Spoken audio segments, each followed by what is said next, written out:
Have you ever stopped and wondered, who is the one really sitting behind your eyes?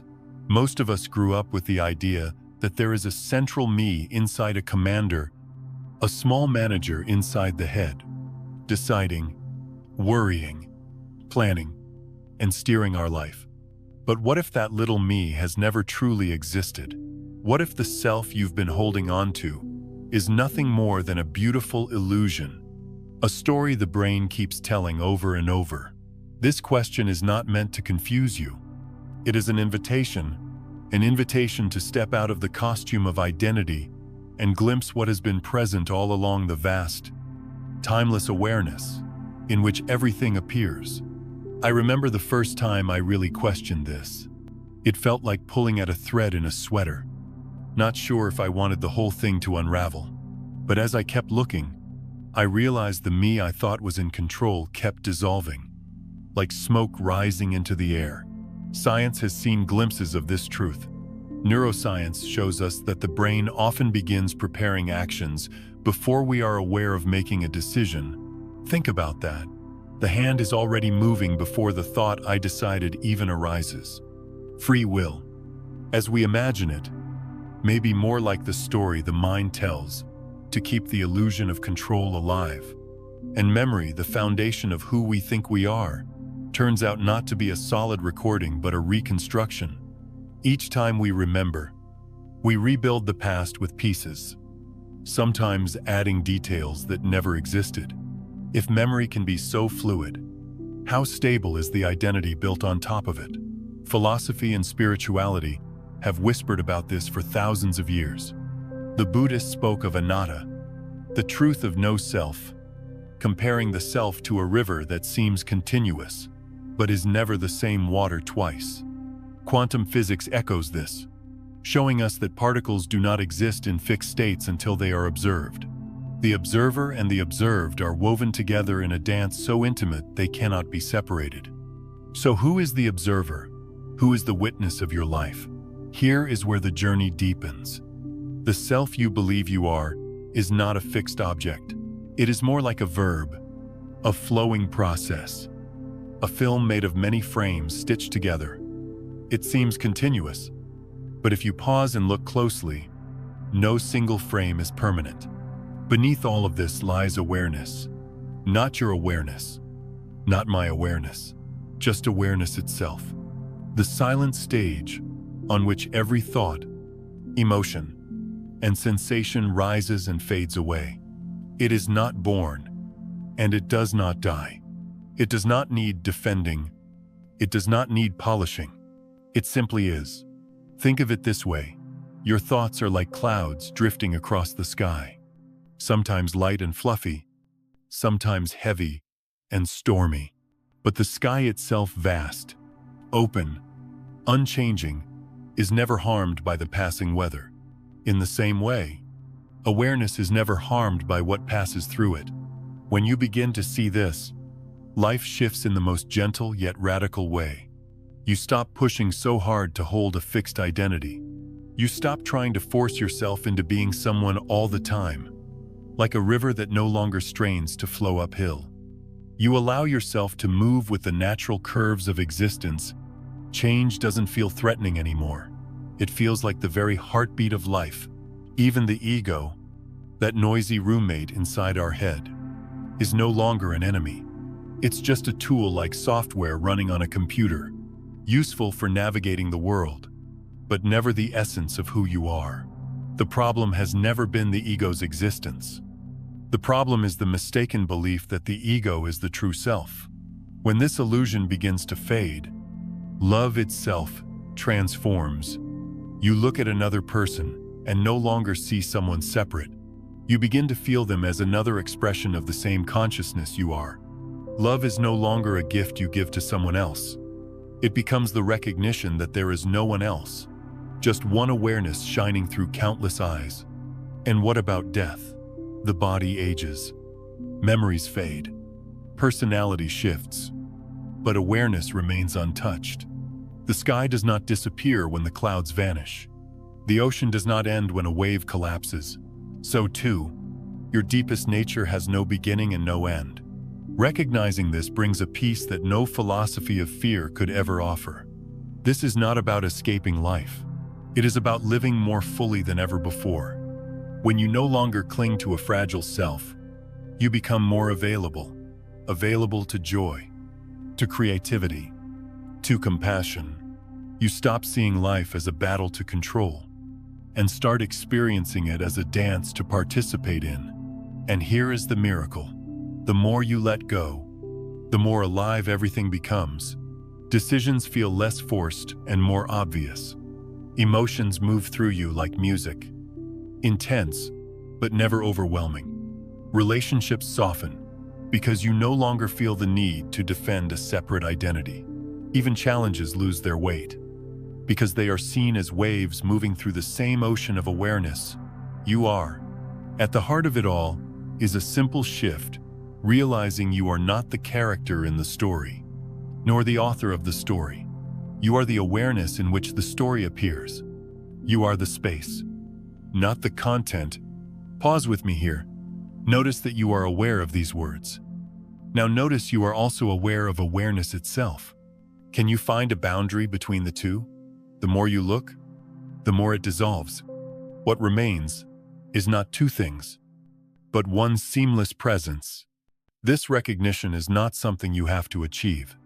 It is not a special state reserved for the enlightened. It is already here, as close as your next breath, as obvious as the light in your eyes.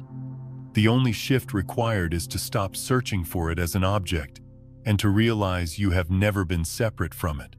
When you truly see this, life no longer feels like something happening to you. Life feels like something happening as you. You are not a drop in the ocean trying to survive. You are the ocean, appearing as this particular drop for a little while, before returning again to your boundless nature. So the next time you look in the mirror, ask yourself, are you the reflection, staring back, or the awareness in which the reflection appears? The answer to that question changes everything. 1. The illusion of the self. There's a moment in life when you begin to sense that the familiar voice inside your head, the one narrating, deciding, worrying, and judging might not be the master of the house.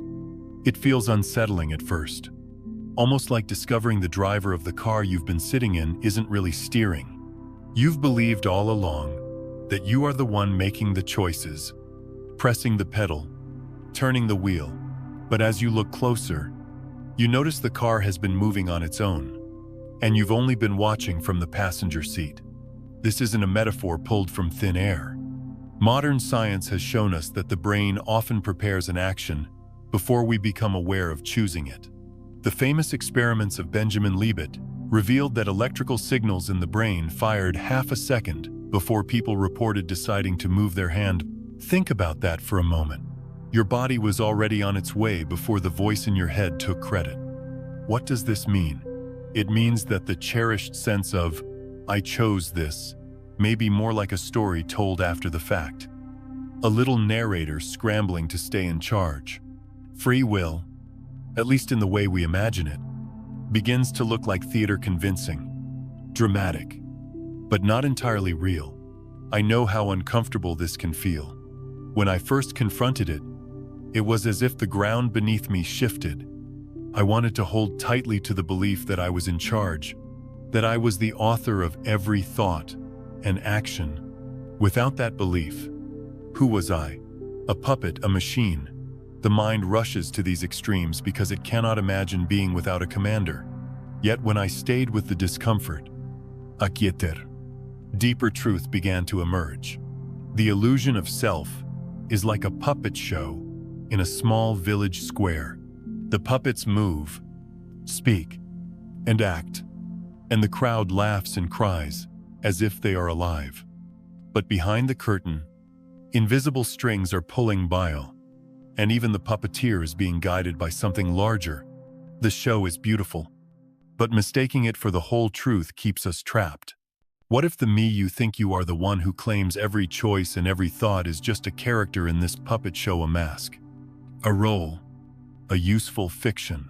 This idea isn't here to take away your dignity or your freedom. Instead, It opens a door, because once you see that the self is not a fixed commander, you stop straining so much to control. You stop believing you have to carry the entire weight of existence on your shoulders. I often compare it to rowing upstream. For much of life, I strained with the oars, sweating and pushing, believing it was up to me to fight the current and decide every turn of the river. But the river has always been flowing on its own. When I loosened my grip, I discovered that the current knew where to go. My struggle had only been slowing me down. Seeing through the illusion of the self doesn't make you powerless. Quite the opposite. It reveals a deeper power already at work. It shows you that life is not happening because of the little me inside your head, but through a vast intelligence that includes your body, your mind, the river, the sky, and everything around you. Think about the beating of your heart. You don't choose it. It happens. The digestion of your food, the healing of a wound, the way your breath comes and goes. These are not the products of personal will. They arise from a deeper order. In the same way, many of the thoughts and impulses that seem like yours may actually be movements of this greater intelligence. And yet, the illusion of self remains persuasive. Why? Because it is comforting. It creates a neat story. I am the one who chose. I am the one who succeeded. I am the one who failed. This story gives us continuity, like the thread of a novel, tying together scattered moments. Without it, the mind fears collapse, like a stage actor suddenly realizing the play has ended. But when you let the illusion soften, something remarkable happens. The world does not collapse, it expands. You notice that life moves with or without the story of me. Choices still appear. Actions still unfold. But now they feel lighter. They no longer carry the weight of proving your identity. You find yourself laughing more easily, forgiving more quickly, because the one you were defending was never as solid as you thought. I've seen this in the simplest of ways.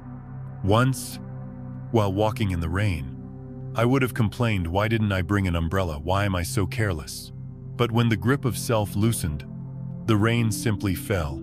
Drops touched my skin. Clothes grew heavy. There was no one to blame. No one to defend. Just rain, falling into awareness. And strangely, it felt beautiful, even sacred. This is what it means to live without clutching the illusion. It is not passive resignation. It is participation without burden. Life still asks for your presence, still invites your decisions, but now they arise more naturally, like branches bending with the wind, instead of resisting it. So when we talk about the illusion of the self, we are not saying you don't exist. We are saying the you cling to the little manager behind your eyes, is not the whole truth. It is a role, a costume. You are the stage on which the role plays out, the awareness in which the costume appears. And from this perspective, freedom takes on a new meaning. Not the freedom of controlling every detail, but the freedom of resting in the flow. The freedom of not having to be more than what you already are. The freedom of discovering that awareness itself has always been carrying you, even through the darkest nights. When the illusion of self fades, life does not lose, meaning it gains depth. Every moment becomes alive, not because you made it so, but because you have stepped aside and allowed reality to reveal itself. And in that revelation, there is peace, there is gentleness, there is the quiet joy of finally realizing you never had to row upstream. 2. Memory as fragmented pieces. We often believe our memories are like photographs, snapshots of the past, frozen in time, ready to be pulled out whenever we want to revisit them. But the truth is far more fragile and far more mysterious. Memory is not a faithful camera.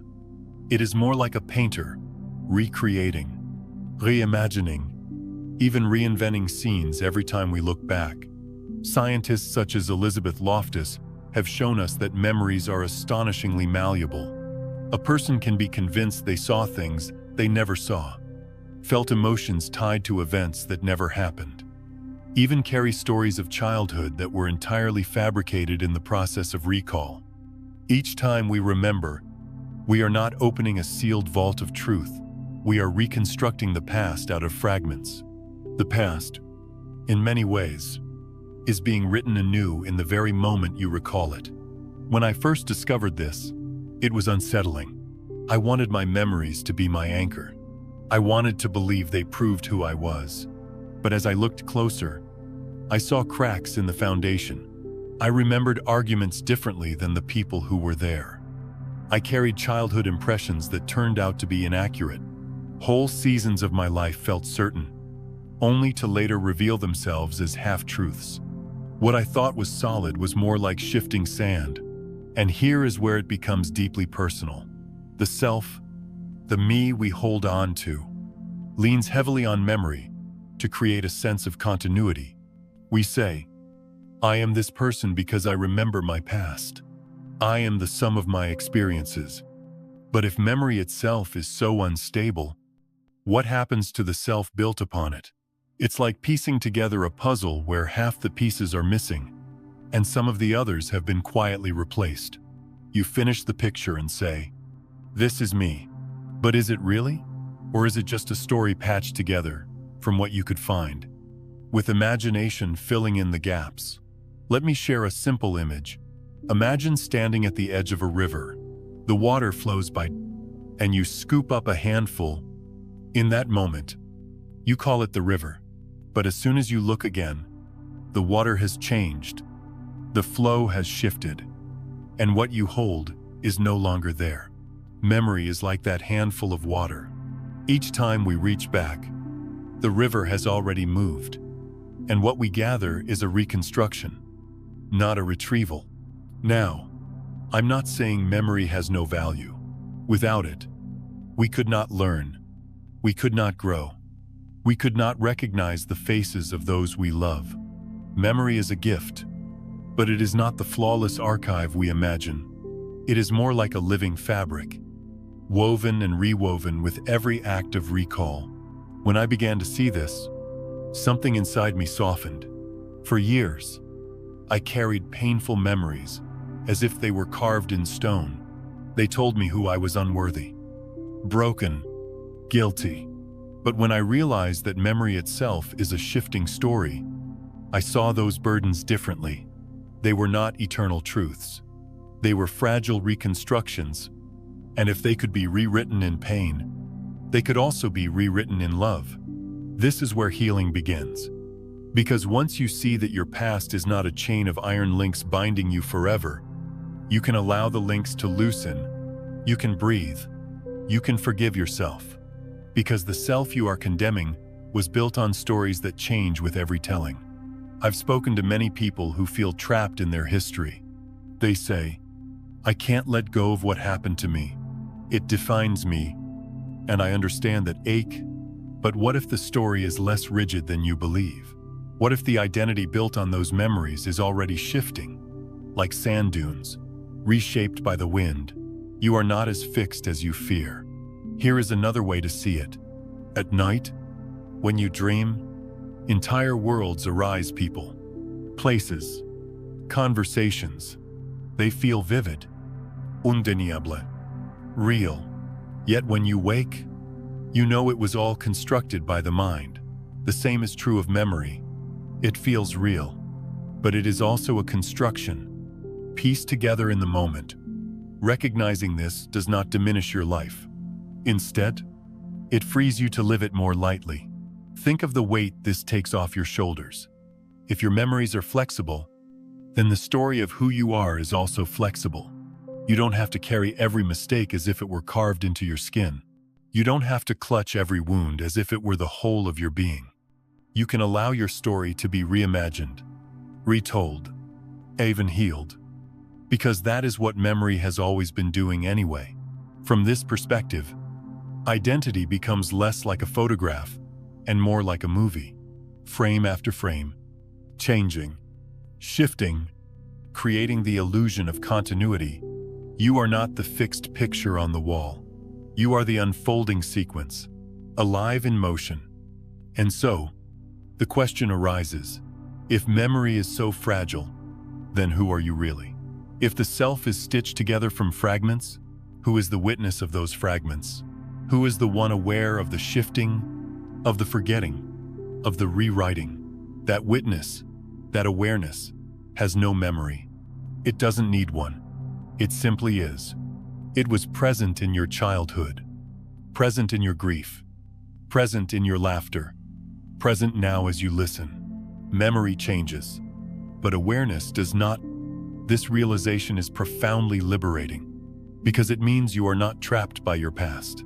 You are not the broken puzzle pieces. You are the space in which the puzzle appears and disappears. The past will continue to shift, as it always has, but the deeper truth of who you are is steady, silent, and unchanging. So the next time you find yourself lost in memory, whether it is sweet nostalgia or painful regret, pause for a moment. Notice the act of remembering. Feel the awareness in which the memory arises. See how quickly the details blur and change. And then remind yourself, you are not the fragile story trying to hold itself together. You are the presence in which all stories appear. When you see this, memory becomes less of a prison and more of a dance. The fragments no longer bind you. They invite you to recognize the fluidity of life, the gentle impermanence of identity, and the freedom of resting in what does not change. 3. The disappearance in sleep. Every night, something extraordinary happens to you. Something so simple, so ordinary, that most of us overlook it. You lay your head down, your eyes close, and for hours, the self disappears. Think about that. For all the insistence we have during the day, I am me. I am the one in control. I am the same person who woke up yesterday in sleep. That whole story dissolves. You are no longer a parent, a friend, a worker, or even a name. The drama of life fades, and with it, the character you call yourself. When I first truly noticed this, it startled me. If the self were as real and solid as I once believed, why would it vanish every single night? Shouldn't the me remain awake? Always present, always watching. But instead, every evening, without resistance, it slips away into nothing. And then morning comes, you open your eyes.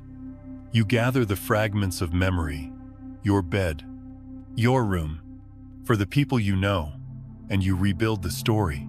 You say, yes, I am the same person as yesterday. But how do you know? Only through memory. And as we've already seen, memory is not a perfect record. It's a reconstruction, a patchwork quilt. So, in truth, every day is a new beginning. The self you believe is continuous is actually stitched together each morning, like a costume being sewn again and again. There is a gentleness hidden here, because if the self can disappear so easily, then perhaps it was never as permanent as you feared. Perhaps you don't have to carry the heavy weight of identity quite so tightly. Perhaps life has already been showing you, each night, that who you think you are is far more fluid, far more temporary than the mind admits. Let me use an image. Imagine a candle. During the day, it burns brightly, flame steady, giving off light and warmth. That flame is your sense of self, your thoughts, your name, your story. But when you sleep, the flame goes out. The wax is still there. The wick is still there. But the flame has vanished. Yet when you wake, it sparks again. And you say, yes, here I am. But is it the same flame as yesterday? No. It is new, each time, and yet you believe it is continuous. This is why so many spiritual traditions point to sleep as a kind of teacher. In deep sleep, there are no worries, no ambitions, no regrets, because there is no you to hold them. And yet, awareness remains in some subtle way. Something carries you through those hours, untroubled, untouched, For years, I used to fight my nights. I would lie awake, rehearsing conversations, worrying about what tomorrow might bring. I thought my identity needed to stay in control, even as my body begged for rest. But slowly, I came to see the gift hidden in surrender. Sleep is not an interruption to life. It is a reminder that the self is not necessary for existence to continue. When you truly allow yourself to sink into sleep, it's like letting the river take you. The little rower in the boat puts down the oars. The current carries you into stillness. And in that stillness, nothing is missing. Nothing is lacking. Consider how often people say, "I need to escape. I need a break from myself." Sleep is that break, given freely, every single day. The fact that you long for it shows that being trapped in the story of me is exhausting. And the fact that you receive it nightly shows that letting go is not only possible, but natural. Here's the deeper insight. What disappears at night is not your true essence. It is only the mask, the costume, the busy character. The awareness itself never vanishes. It is simply not clothed in identity during those hours. This is why we often wake from sleep refreshed, lighter. For a while, the burden of being someone was lifted. When you wake in the morning, it is tempting to jump right back into the costume. The mind rushes in with names, duties, stories, and fears. But if you pause just for a breath, you can notice the silence still lingering, the freshness that was present before memory rushed back in. That silence is closer to your true nature than any name or story. This realization changed the way I greeted each day. Instead of saying, "I am back. I am the same person as yesterday," I began to feel, "I am new. I am appearing again, fresh, in this awareness." And that shift brought a tenderness, a kind of reverence for each morning. Because here is the truth. Every time you awaken, life is being born again. Not the rigid you of yesterday, but the presence of awareness itself. Seeing through these eyes once more, if you can hold on to this even a little, your days begin to feel different. Instead of dragging the heavy baggage of yesterday into today, you walk more lightly. Instead of believing you must always be consistent, always repeat the old patterns, you feel the possibility of beginning anew. And isn't that what freedom is? The chance to live without being chained to the past. Sleep gives you this gift every night. Awakening gives you the chance to receive it every morning. So the next time you close your eyes, I don't think of it as the end of the day. Think of it as practice in letting go. Practice in remembering that the story of me is not the ultimate truth. And when morning comes, don't just assume you are the same as before. Notice the miracle of returning, the quiet birth of identity rising once again. When you see sleep this way, you begin to understand something profound. The self is not a fixed possession. It is a visitor, arriving and departing. And what you truly are, the awareness in which both waking and sleeping occur, remains steady, silent, unchanged. That awareness was there last night, when the you was gone. It is here now as you reappears. It will be here tomorrow, and long after. So perhaps sleep is not just rest. Perhaps it is a reminder, a nightly teaching whispered into the silence. You are not the fragile story you carry. You are the timeless presence in which all stories rise and fall. 4. The Buddhist perspective of no self. There's an old teaching in Buddhism that says the self is like a flame. When you look at a candle, the flame seems steady, constant, unchanging. But in reality, it is never the same from one moment to the next. The fire is being renewed continuously by fresh fuel, fresh oxygen. What appears solid is actually a process, a dance of change. The self works in the same way. You look at yourself in the mirror and think, yes, that's me. You feel a sense of continuity, as though the person you were yesterday has seamlessly become the person you are today. But underneath, everything has shifted. Your cells have changed. Your thoughts have shifted. Your emotions have moved, like weather across the sky. The person you are right now is not the person who went to sleep last night, and the person who wakes tomorrow will not be the person you are today. The Buddha called this anatta, the doctrine of no self. It is one of the most misunderstood teachings because on the surface, it sounds like a denial of existence, but it's not about erasing you or pretending you don't matter. It's about loosening the grip of illusion, the mistaken belief that there is a fixed, permanent eye behind your eyes, pulling all the strings. When I first sat with this teaching, it felt almost cruel. After all, we spend our whole lives trying to build an identity, trying to make the me stronger, more complete, more successful. To hear that this me is like a river, never the same water twice, seemed to threaten everything I thought I was.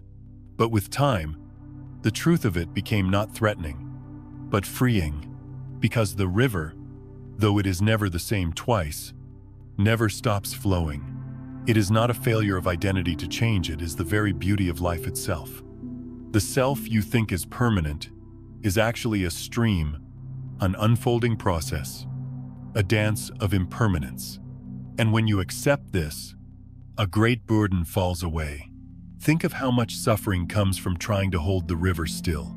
We cling to our youth, trying to preserve the body from aging. We cling to old roles, to old achievements, as if they could define us forever. We cling to relationships, to identities, to stories that once gave us comfort. And yet, all of these things are in motion, flowing like water. The pain comes not from the flow, but from our resistance to it. Buddhism teaches that liberation begins when we stop clinging. When we see that the self is not a rock, but a stream, we stop trying to freeze it. We allow it to move. And in that allowing, peace begins to blossom. I once heard it said that our lives are like a string of pearls. Each moment is a pearl, shining, beautiful, unique. But we mistake the string holding them together for some permanent self. In truth, the pearls are complete in themselves. The string is just a story, a convenient illusion. You don't need a permanent I to live. You only need to be present for the pearl of this moment. This perspective has changed the way I relate to both joy and pain. When joy arises, I no longer grasp it with desperation, trying to make it last forever. I let it flow through, like sunlight, glimmering on water. And when pain comes, I no longer assume it defines me. I know it will shift, dissolve, and pass, because that is the nature of everything in this river of being. The beauty of the Buddhist teaching is that it doesn't demand you believe it blindly. It invites you to look into your own experience. Close your eyes for a moment and notice, who are you right now? Are you the thought that just passed through? The emotion moving in your chest? The memory that flickered in your mind? All of these change moment by moment. The one who is angry at noon is not the same as the one who feels calm by evening. The one who doubted yesterday is not the same as the one who finds clarity today. And yet, there is continuity, isn't there? Something seems to tie it all together. But Buddhism would say that this continuity is an illusion woven by memory, habit, and perception. The self is not a fixed identity, it is a pattern, a process, a flame. I used to fear this truth because I thought it meant I was nothing. But what I discovered is that it actually means I am everything. If I am not locked into a fixed self, then I am free to be renewed every moment, free to release old wounds, free to grow, free to love again. The absence of a permanent self is not a loss. It is a doorway into boundless possibility. Imagine the relief of no longer needing to defend a rigid identity. You don't have to prove yourself. You don't have to protect an image. You don't have to hold on to what has already flowed downstream. You can live like the river itself, always moving, always fresh, always new. And here is the deeper beauty. when you stop clinging to the illusion of self, you begin to notice the presence of something even greater, awareness itself, the open sky in which the river flows, the silent witness of the flame as it flickers. Awareness does not come and go with each changing thought or feeling bait. It is the steady space in which all change appears. This is the gift hidden in the Buddhist teaching of no self. It is not about diminishing you. It is about pointing you toward what you truly are, the awareness in which all the changing selves rise and fall. When you see this, life becomes softer. You stop demanding permanence where there is none. You stop resisting the flow of time. You begin to live with more tenderness, more forgiveness, more ease, because you realize, just like the flame, just like the river, you were never meant to be frozen. You were meant to move, to change, to shine for a while, and then to transform again. And in that transformation, there is no loss.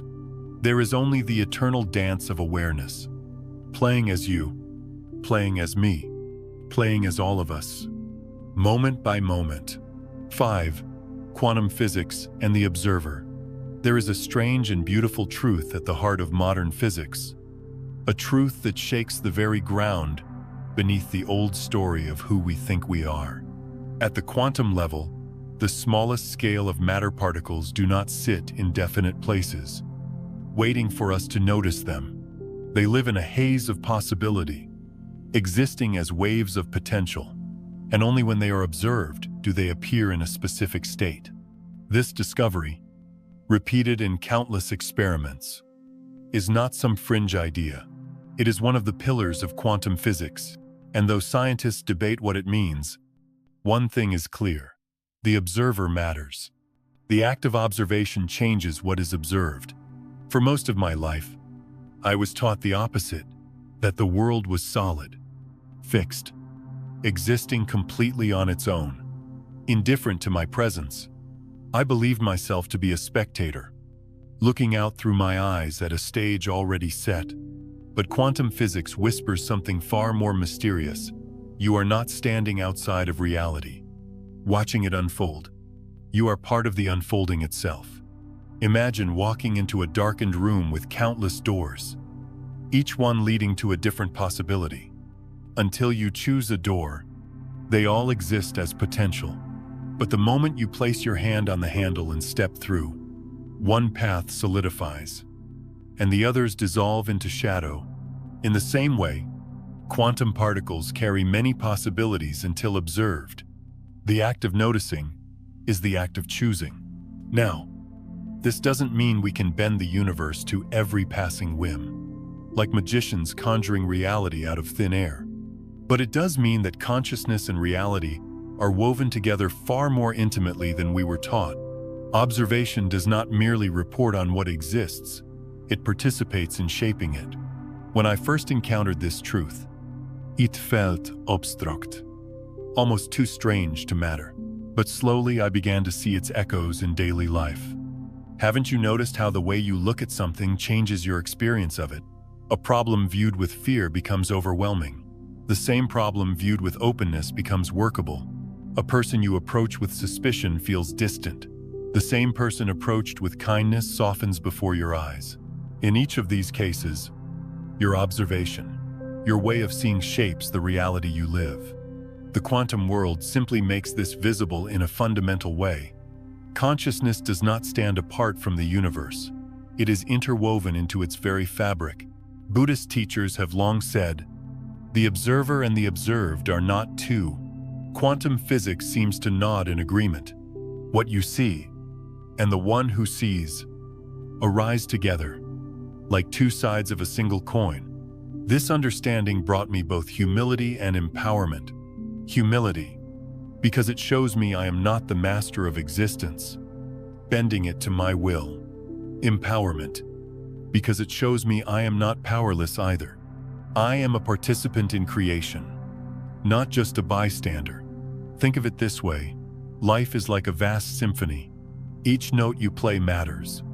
But you are not the only musician. The universe is the orchestra, and consciousness is both the listener and the music itself.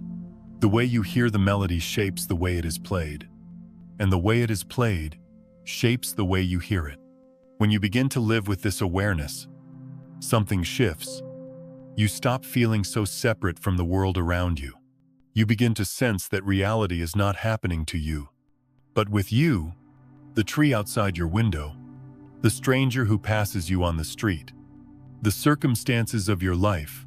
All are not separate objects in a cold universe. They are part of the same field of possibility, the same dance of awareness. I remember sitting by a lake one evening, watching the surface ripple in the wind. As the sun set, the water shimmered with golden light. For a long time, I thought the beauty was simply out there, waiting for me to notice.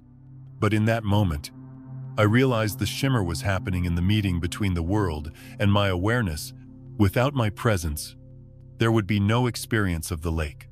Without the lake, there would be no experience for me to receive. Observer and observed. Inseparable. This is not a poetic trick. It is the nature of reality itself. At the deepest level, you and the universe are in conversation. Each breath you take, each choice you make, each way you look at life, participates in shaping the pattern of your experience. So what does this mean for how we live? It means the way you carry your consciousness matters. The quality of your attention, the tone of your awareness, the vibration of your presence. These are not private affairs. They are part of the field in which reality crystallizes. Looking with fear calls forth one kind of world. Looking with love calls forth another.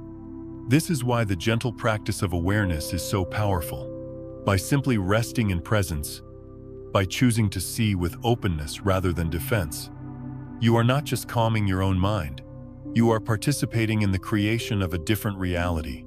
There is great healing here, because for so long, many of us have felt like victims of a fixed world, locked inside a rigid story. But quantum physics reminds us the story is not fixed. The world is not complete without you. You are part of its unfolding, and your awareness is not a passive witness. It is an active partner. The river and the current cannot be separated. The flame and its light are one, and in the same way, you and the universe are bound together, rising and falling in each moment of observation. So the next time you feel small, remember this: you are not just looking out at reality through your eyes. Reality itself is looking back through you. Your awareness and the world are not two, they are one seamless whole, discovering itself, moment by moment. 6. The self as a process. For much of my life, I believed myself to be a solid thing, a fixed eye with edges, a shape, a definition. I thought of myself the way one might think of a stone firm, enduring, unchanging in its essence. But the deeper I looked, the more I discovered that what I called me was nothing like a stone at all. It was more like a film playing across a screen, made up of countless frames, each one flickering for a moment before giving way to the next. When you sit in a movie theater, you don't notice the individual frames. The story feels continuous, flowing seamlessly from one scene to the next. But if the reel were slowed down, you would see the truth. The story is an illusion created by motion, stitched together from still images. This is how the self operates. The sense of I feel steady, but in reality, it is constantly being rebuilt, moment by moment, thought by thought, sensation by sensation. I remember the first time this realization struck me in a personal way. I was sitting quietly, simply watching my breath, when I noticed that every few seconds, my sense of identity shifted, a memory arose, and for a moment, I was the person who had lived that memory. Then a plan appeared, and suddenly I was the future self, imagining what might come. Then a thought about my body surfaced, and I was the one feeling pain in the back. None of these selves lasted. They arose. They played their part, and then they dissolved. What was constant was not the content of these selves, but the awareness in which they appeared. The me was not a noun, something fixed, but more like a verb, an ongoing action, a continuous unfolding. The sense of self was not the actor, but the performance. This shift in perspective is subtle, yet it changes everything. If the self is a process rather than a thing, then there is nothing to defend. Processes cannot be broken. They cannot be lost. They simply transform. Think of a river. You might give it a name, like the Mississippi or the Ganges, and you might imagine it is the same river today as it was yesterday, but the water that flows through it is never the same twice.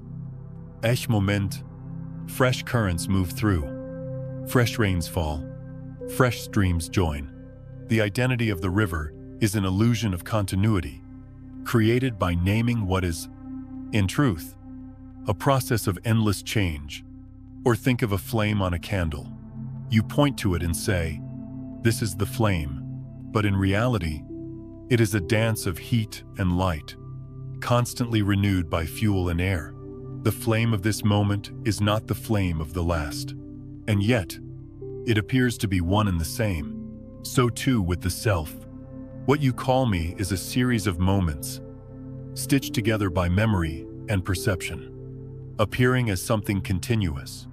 But the deeper truth is that no fixed me exists behind it all. There is only the unfolding, the process, the verb. When I finally allowed myself to see this, something softened inside me. For so long, I had tried to hold my identity together like a fragile vase, terrified that it might crack. I wanted to be consistent, to prove myself, to maintain the illusion of permanence.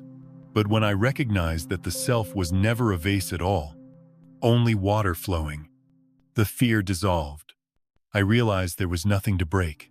This understanding is not just philosophical, it is profoundly practical. Think of the suffering caused by clinging to a rigid sense of self. We say, "This is who I am. I am angry. I am broken. I am unworthy." And we lock ourselves into these roles, as if they were carved into stone. But when you see the self as a process, these roles lose their grip. Anger arises and passes. Sadness comes and goes. Even joy, as bright as it may be, flows through and transforms. None of it defines you, because there is no fixed you to define. It's like watching clouds in the sky. One moment they take the shape of a mountain. The next they scatter into wisps. If you insist that the cloud must remain a mountain, you will suffer. But if you see it as a process, you can enjoy each form as it comes, without grasping or resisting. Living this way is deeply healing. It means you don't have to drag the weight of the past into the present. You don't have to hold on to old identities, old mistakes, old victories. You are not obligated to be who you were yesterday. Each moment is fresh, each frame new. The movie is being written as it plays. I think of it often in relationships. How often do we trap each other with fixed labels? You are always like this. You never change. But the truth is, we are all rivers, all flames, all processes. To recognize this is to give each other space to transform, to forgive, to begin again. And perhaps most beautifully, seeing the self as a process reveals what is beyond it. Just as the movie requires a screen, and the flame requires space, the process of self requires awareness. Awareness is the backdrop in which the unfolding occurs. Unlike the shifting frames, awareness itself is steady, silent, and unchanging. The self may be a verb, but awareness is the stage on which the verb is spoken. This realization invites a gentler way of living. Instead of trying to fix yourself as something permanent, you allow yourself to be in motion. Instead of defending an identity, you embrace transformation. Instead of fearing change, you recognize that change is the essence of life. And in this recognition, you find peace. You no longer row against the river, desperate to stay the same. You let the river carry you. You no longer fight to keep the flame still. You let it dance. You no longer cling to the story of me. You allow the story to unfold, knowing it was never the truth of who you are, because who you are is not the process itself, but the awareness in which the process flows, and that awareness silent, vast, boundless has been here all along, watching every frame, every flame, every river, without ever being touched. 7. Awareness, pure presence. If you peel back every layer of who you think you are, your thoughts, your emotions, your memories, what remains? Not a name, not a story, not even a personality. What remains is awareness itself, the silent presence that has been here all along, witnessing everything rise and fall. This awareness has no beginning and no end. It is not something you can own or control. It does not belong to you.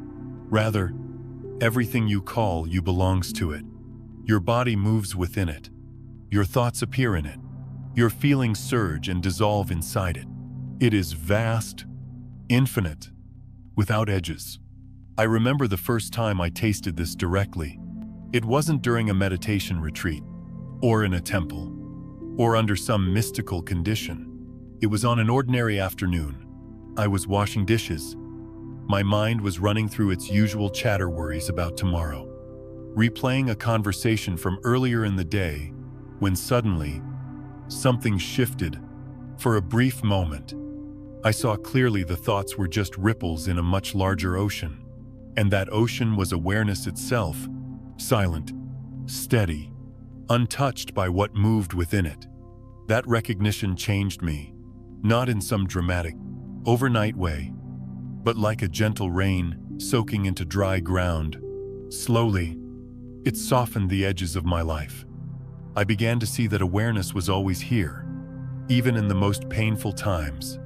When I thought I was lost in darkness, awareness was still present, witnessing the storm, steady as the sky behind the clouds. This is the simple but profound truth. Awareness is not something you create. It is not something you achieve after years of practice. It is already here, right now, closer than your own breath. You are aware of these words. You are aware of the sound in the room around you. You are aware of the sensations in your body. All of this is appearing in awareness, effortlessly. And yet, because it is so close, we overlook it.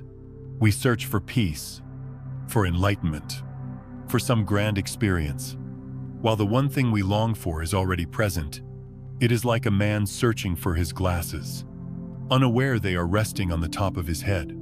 Awareness is not personal. It does not say, I belong to John, or to Mary, or to you. It is the same awareness shining through every pair of eyes, every beating heart, every living being. It wears countless disguises, but it never changes. When you touch this truth, something tender awakens in you. Because if awareness is the ground of all experience, then at the deepest level, you and I are not separate. We are not two isolated selves trying to connect across a gap. We are one awareness, meeting itself through different forms. This changes how you live. Instead of clinging to the ups and downs of thought and emotion, you begin to rest more in the awareness that holds them. Fear may still arise, but it passes through like a storm cloud across a vast sky. Grief may still visit, but it flows through like rain nourishing the earth. Joy may still bloom, but you don't grasp at it desperately. You let it shine, knowing it too will pass. And yet, awareness remains always here, always whole. One of the most healing realizations of my life was this: I am not my thoughts. I am not my feelings. I am not even my story. I am the awareness in which they appear. That simple shift lifted years of weight from my shoulders. It meant I didn't have to fix myself endlessly, or cling to the past, or fear the future. Because awareness is never broken. It is never diminished by what arises within it. Think of a mirror. The mirror can hold the reflection of anything, a face, a landscape, even something shattered and painful. But no matter what appears in the mirror itself is not harmed. It remains whole, clear, open. Awareness is that mirror. Your life is its reflection.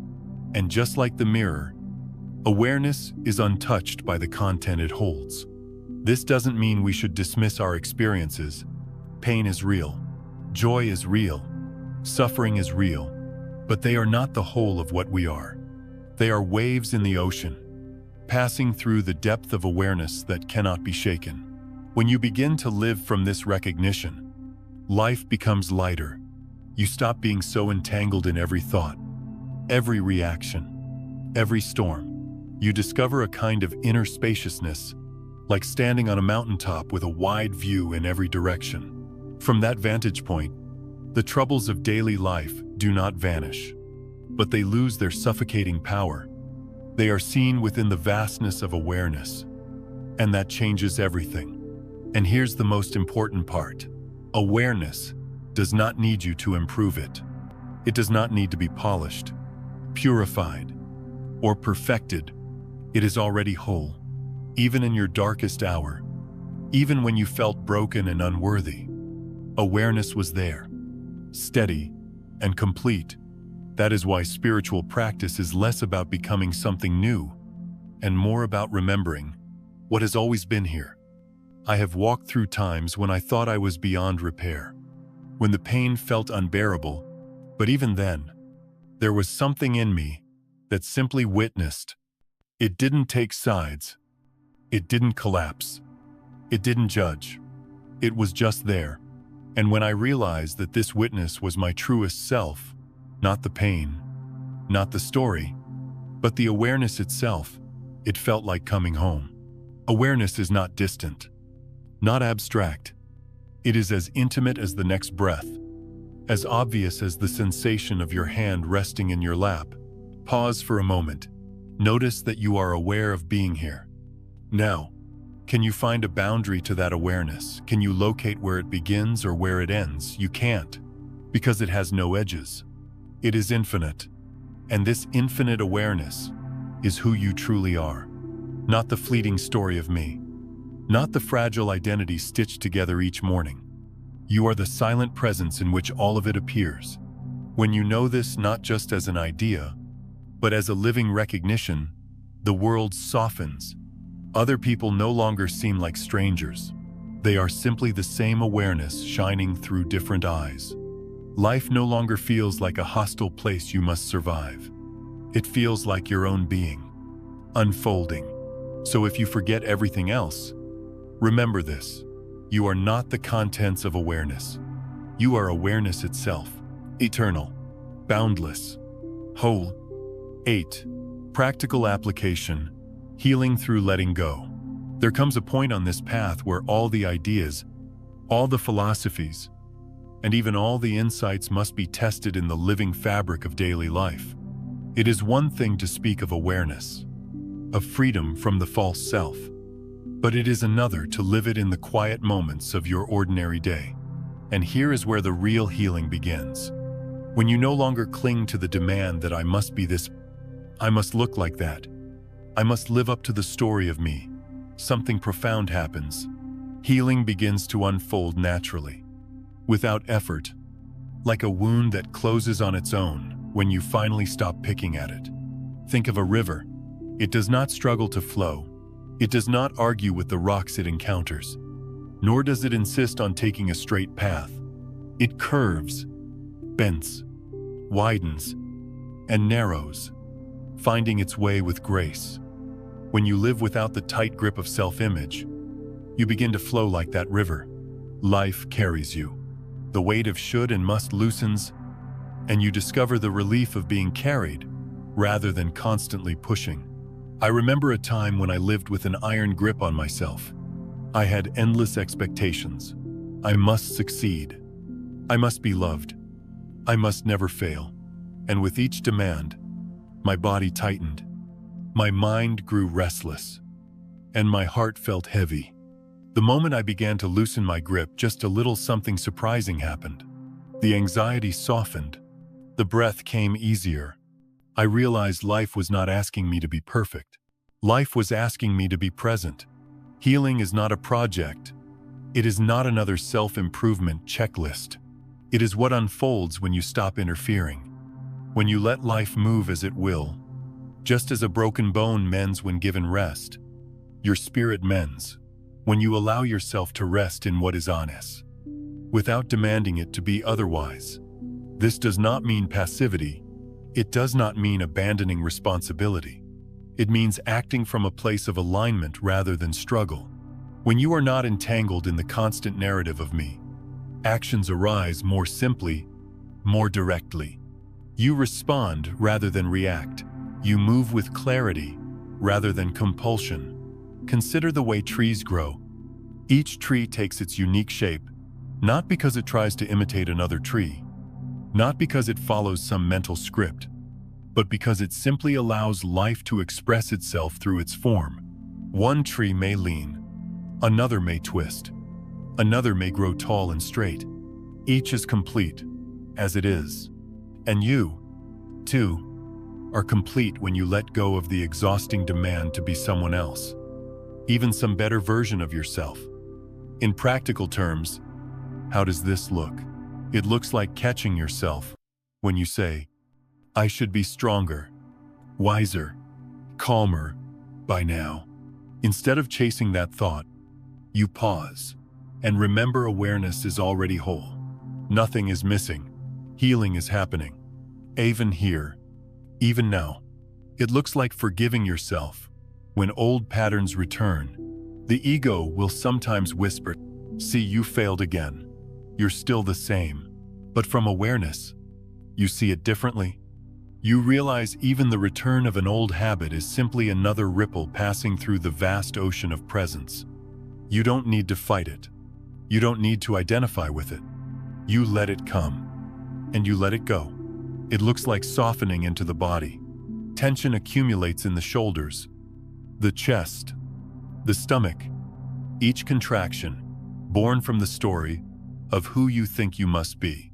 When you pause, breathe, and rest as awareness, the body begins to release on its own. Healing is not forced.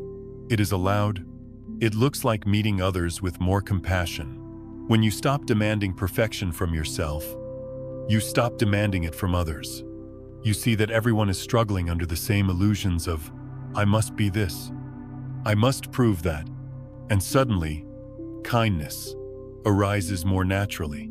You become gentler with the people in your life, not because you try harder, but because you see them through the eyes of awareness rather than the eyes of judgment. Above all, practical application means trusting life. It means understanding that life has its own rhythm, its own intelligence, its own flow. You don't need to control every detail. You don't need to force outcomes. You can move forward, yes, but with the lightness of a leaf carried by the current, not the heaviness of one dragged against the stream. There will be days when you forget. There will be days when you fall back into the grip of the ego's demands. That is natural. But each time you remember, even for a moment, that you are awareness itself, not the story of who you should be, you return home, and each return deepens the healing. So, allow life to move through you, like the river flows. Trust that, just like the river carves valleys and nourishes forests, your life, too, is shaping itself in ways you cannot always see.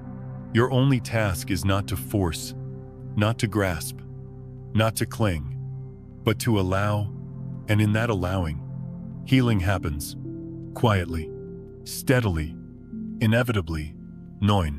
Ego, a companion, not an enemy. For many years, I believed the ego was the enemy.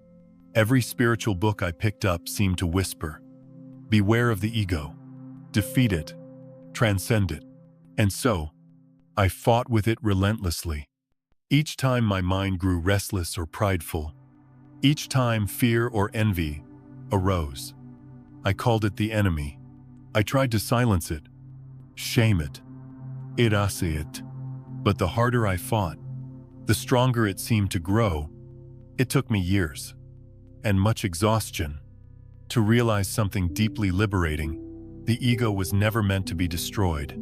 It was meant to be understood. Think of the ego like a faithful but overprotective bodyguard. Its purpose is survival.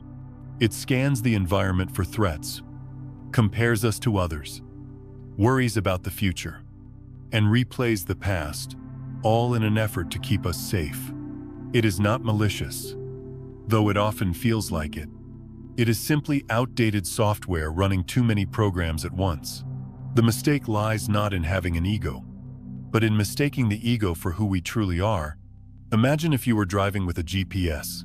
The GPS gives directions, but sometimes it's outdated, sending you down closed roads or into traffic jams. If you thought the GPS was the driver, you'd be lost. But when you recognize it as a tool, you can use it wisely. Listen when it's helpful. Ignore it when it's not. The ego is much the same. It's a navigation system built from memory, culture, and experience. Useful, yes, but not the driver of the car. When we see the ego as the enemy, we create inner warfare. One part of us fights another. The result is tension, division, and exhaustion. Healing begins when we shift perspective. The ego is not the villain of our story. It is a companion. Not always a wise companion, but one we can guide with patience and compassion. Take fear. For example, fear is the ego's way of saying, "Careful, something might harm you." When we identify with it completely, fear paralyzes us. When we fight it, fear intensifies. But when we meet it with awareness, we can thank it for its concern, then gently choose a wiser path. Fear transforms from a chain around our ankles into a signpost pointing us toward growth. Or consider pride. Pride often gets condemned as arrogance. But at its root, pride is the ego's way of saying, "I need to feel valued." When we mistake pride for our identity, we inflate ourselves and push others away. But when we see it clearly, we can smile at its attempt to keep us worthy, and then rest in the deeper truth. Our worth has never been at risk. By treating the ego as a companion, we soften. Instead of declaring war on ourselves, we extend kindness inward. This shift is radical. It turns the spiritual path from a battlefield into a sanctuary. No longer are we trying to crush or escape a part of ourselves. Instead, we are learning to see clearly, to use the ego for its true purpose, while remembering that our essence awareness is far greater. Think of a child holding tightly to a toy sword, convinced they are a mighty warrior. If you rip the sword away, they will cry, fight, and cling harder. But if you sit with them, acknowledge their play, and gently show them the difference between play and reality, the grip loosens on its own. The ego is much like that child. It clings, it insists, it dramatizes, but it softens under the gaze of gentle awareness. This is why great teachers like the Buddha or Eckhart Tolle never spoke of destroying the ego, but of seeing through it, like mist in the morning sun.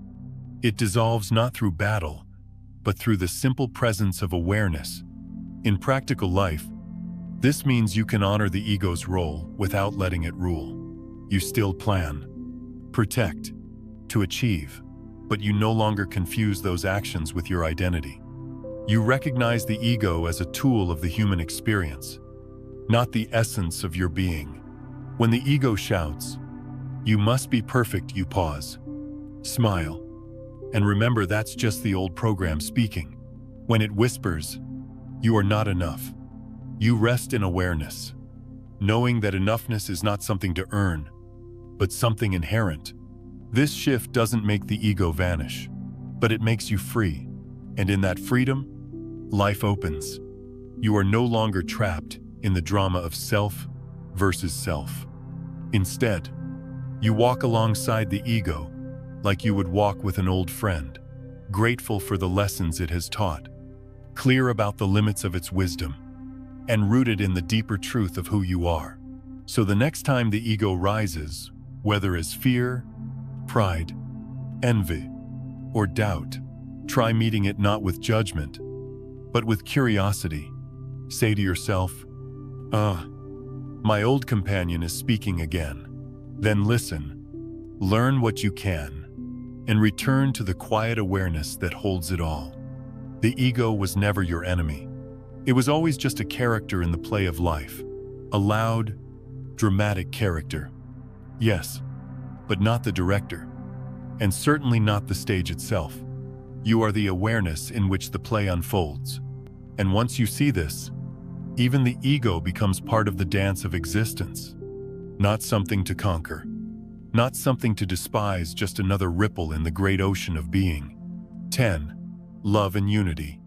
There comes a moment, often after much struggle, when the illusion of separation begins to fade.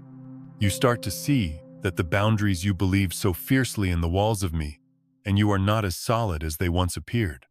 Beneath the surface of personalities, differences, and histories lies something more ancient, more intimate, more enduring, a single awareness, shimmering through countless forms.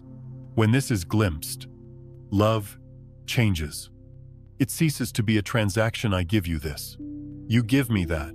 It is no longer weighed, measured, or earned. Love becomes the natural recognition of your own essence, reflected in another. It is the deep breath you take when you realize, this person in front of me is not other, they are myself. In another shape, another story, another body. Think of two waves rising and falling in the ocean. To the eye, they seem separate, distinct, one here, another there. But beneath, they are movements of the same water. When one wave meets another, it is not truly meeting a stranger. It is the ocean greeting itself. In the same way, when you look into the eyes of another human being, it is consciousness looking back at itself, smiling through a different face. This recognition is the birth of true love, not the love that clings or fears loss, not the love that seeks validation or ownership, but the love that simply is, the love that flows because there is no real boundary to stop it. I remember sitting once with a stranger in silence. We did not speak. We did not share names or stories. Yet in that silence, something extraordinary happened. The tension of, who am I in relation to you, melted away. And what remained was a simple warmth, a quiet recognition. It was as though I was looking into a mirror, not of my face, but of my being. And in that moment, love was not something I gave or received. It was simply present, like air filling the room. This is the essence of unity. It does not erase differences. The tree remains the tree. The bird remains the bird. The river remains the river. You remain you, and I remain me. But the foundation beneath awareness itself is shared. Unity does not demand sameness. It celebrates diversity as expressions of the one. From this perspective, compassion is no longer a moral duty. It is a natural response. When you see another suffer, you recognize it as your own suffering. When you see another rejoice, you feel it as your own joy. To harm another becomes unthinkable, because you would only be harming yourself. This is why the great teachers of all ages have spoken of love as the highest realization, not as a command, but as the inevitable flowering of unity. Quantum physics, 2, whispers this truth. At the subatomic level, particles that were once connected remain mysteriously linked. Even across vast distances, what happens to one echoes in the other. Scientists call it entanglement. Mystics call it oneness. Différents langages, pointing to the same reality. Separation is an appearance. Connection is the truth. So what does this mean for our everyday lives? It means that love is not something you need to search for in another person. Love is the very fabric of your being. When you rest in awareness, you discover that love is already here, humming quietly beneath every breath, waiting to be recognized. Relationships, then, are not about filling a void.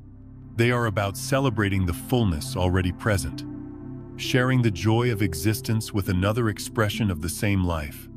It also means that forgiveness becomes more natural when you see others as yourself in disguise. Resentment softens. You realize that mistakes, cruelties, and misunderstandings are the result of forgetting this unity. And though forgetting can wound, remembering can heal. To forgive is to remind yourself, they, too, are me. They, too, are caught in the dream of separation. And in seeing that, my heart can soften. Love and unity are not abstract ideals. They are lived in the simplest gestures: a kind glance at a stranger, a patient word to a child, a gentle breath taken when you feel anger rising. Each act of presence is an act of love, because it affirms the truth that we are not separate, never have been, and never will be. In the end, unity is not something to be achieved. It is something to be noticed. Just as the wave eventually remembers it is water, so too do we remember we are consciousness itself. And in that remembering, love ceases to be a practice. It becomes the air we breathe, the ground we walk, the light in which we see all things. When you meet another, whether friend or stranger, try pausing for a moment. Look past the surface. Look into their eyes, beyond their story, beyond their name, and see if you can feel the quiet truth. This, too, is me. If you can sense even a flicker of that recognition, then you will know what the mystics have always known: love is not given, nor taken. Love is what we are. 11. Death and the freedom beyond time. For most of my life, death was the shadow I did not want to look at.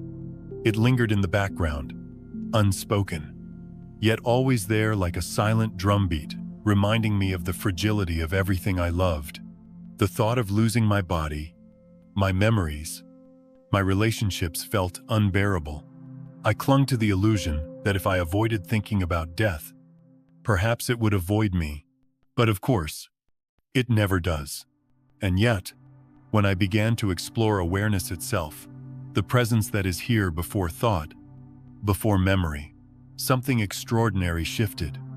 I realized that death, as I once feared it, belongs only to the story of me. The body may grow old, memories may fade, the personality may dissolve, but awareness, the simple fact of being, has no birth and no end. It was here before this body, and it will be hereafter. Think of the sky. Clouds form, change, and vanish, yet the sky itself remains untouched. The body and mind are like clouds, beautiful, ever shifting, impermanent, but awareness is the vast sky in which all forms appear. When the body dissolves, when memory evaporates, the sky remains. Death is not the destruction of the sky. It is only the passing of clouds. This realization transforms the way we meet death. Instead of seeing it as the enemy, we begin to see it as a doorway, a passage not into nothingness, but into the unbounded truth that has always been here. Death reveals what was hidden in plain sight, that we are not time-bound creatures struggling toward an end, but timeless presence dancing through temporary forms. Science, too, gives us metaphors for this mystery. Energy, as physics reminds us, cannot be created or destroyed.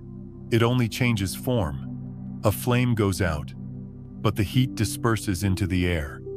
The light ripples across the room. The smoke rises into the sky. In the same way, what we truly are does not vanish. The body falls, but the essence awareness remains, beyond the reach of time. When you recognize this, fear begins to soften. Death no longer feels like a thief in the night. but like a final release, a return, just as you surrender each evening into the unknown of sleep. So too, do you one day surrender into the mystery of death. And just as sleep is not the end, but a renewal, death is not an obliteration, but a homecoming. I remember sitting by the bedside of someone I loved. As they breathed their final breaths, my heart broke at the thought of losing them. And yet, in the quiet, after their last exhale, there was a presence in the room that was vast, unshakable, and peaceful. It was as though the awareness that had shone through their eyes had not disappeared at all. It had only expanded, unbound by the body that once carried it. To know this does not erase grief. We still mourn the absence of voices, smiles, and embraces, but grief becomes softer when held in the light of awareness. It is like missing a wave that has dissolved back into the ocean. Even as we know the ocean remains, love does not end with death. It deepens, it spreads, it becomes less personal and more universal. And here lies the greatest freedom, when death is no longer feared. Life can finally be lived. You stop clinging so tightly. Stop trying to secure what cannot be secured. You savor each breath, not because it might be your last, but because you know it is a miracle in itself. You love more freely, forgive more easily, laugh more deeply because you understand that nothing real can ever be lost. Every tradition, in its own way, points to this truth. The Buddha spoke of nirvana as the extinguishing of the flame of illusion, revealing the vastness that cannot die. Jesus spoke of eternal life, not as something to be earned in the future, but as the kingdom of heaven already within. And modern mystics remind us again and again, awareness is not in time. Time is in awareness. So, what does it mean to live with this understanding? It means meeting each day as a gift, not a guarantee. It means embracing change as the very nature of life, rather than fighting it. It means holding others tenderly, knowing their forms are temporary, but the essence you love in them is eternal. And when the day comes, whether soon or far away, you can meet death not with terror, but with trust. Trust that you are returning to what you never truly left. Trust that the awareness listening to these words now is the same awareness that will remain when the body is gone. Death, then, is not the enemy. It is the great reminder, the reminder that you were never just this body, never just this mind. You are the timeless presence in which life and death alike appear. And when you rest in that knowing, a quiet freedom arises. Not freedom from loss or change, but freedom, in the midst of them, a freedom that whispers, you are eternal. You have always been. You will always be. Nothing real can be threatened. Nothing unreal exists. In this lies peace, returning to what you always were. The truth, as simple as it is difficult to accept, is this: you are not the character in the story. You are not the author of the story. You are the vast, silent space in which the story arises. The narrative of me with all its triumphs and failures, loves and losses, beginnings and endings is only a play of passing clouds. What you truly are is the sky itself, untouched, boundless, eternal. This recognition does not strip life of its richness. On the contrary, it deepens it. When you live as awareness, you begin to see that the world is not an opposing force you must conquer, nor a puzzle you must solve. Instead, it becomes a mirror, reflecting your own essence in countless forms. Every face, every sound, every movement is another expression of the same awareness you call I. And so, love begins to flow without effort. It is no longer tied to the demands of the ego. No longer I love you if you do this, or I love you because you make me feel that. Love simply shines, the way the sun shines, because that is its nature. In every pair of eyes, you begin to glimpse your own. In every hand you hold, you feel the pulse of the same life that animates you. Love becomes recognition, not possession. Freedom, too, arises naturally, not the freedom of doing whatever the ego wants, but the deeper freedom of no longer being trapped by the ego at all. You are no longer bound by the need to defend an image, to chase validation, to cling to control. Like a bird soaring across the sky, you discover that life moves more gracefully when you stop trying to cage it. Freedom is not something you achieve. It is what reveals itself when you let go of the illusion of being the doer, the controller, the one in charge. And then comes creativity. True creativity is not the product of struggle, nor the child of fear. It is the natural play of awareness, expressing itself. Just as the wind shapes the sand into dunes, just as rivers carve valleys through stone, so too does awareness shape its own expression through you. When you are not clinging to a fixed identity, creativity flows through words, through actions, through silence. It becomes less about making something impressive and more about allowing life to sing through you in whatever form it chooses. I remember the moment this realization first settled into me, not as an idea, but as a living truth. I was sitting quietly, feeling weighed down by the endless story of me, my responsibilities, my regrets, my hopes, my fears, and then, in a single breath, the story loosened. I saw that all of it, the past I carried, the future I dreaded, was just movement inside a vast stillness that had always been here. The stillness was not distant. It was not something to reach. It was me. It had always been me. That recognition did not solve all my problems. It did not suddenly make life easy, but it transformed my relationship to every moment. Problems became events, passing through awareness, not threats to my existence. Grief became waves that could be felt fully, then released. Joy became something to savor without clinging. And even death, the shadow I once feared, became a doorway back into the mystery of what cannot die. So here, at the close of this journey, I leave you with this. You have always been awareness. You are awareness now. You will always be awareness. Eternal, infinite, free. Nothing real can be lost. Nothing true can be threatened. The only question is whether you remember. And remembering does not require effort.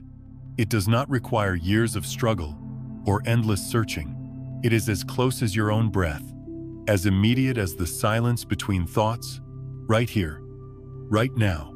You can pause, soften your gaze, and notice you are aware. You are aware of these words, of the sounds around you, of the sensations in your body. That awareness itself, silent, open, ungraspable, is what you are. The story will continue. Thoughts will rise. Emotions will flow. The ego will play its part. But you need not mistake the play for the stage. You need not mistake the passing forms for the vastness that holds them. And so, live lightly, love freely, create joyfully, trust deeply, for you are not the wave, you are the ocean. You are not the flicker of flame, you are the light itself. You are not the fragile character on the page, you are the blank paper on which the story is written.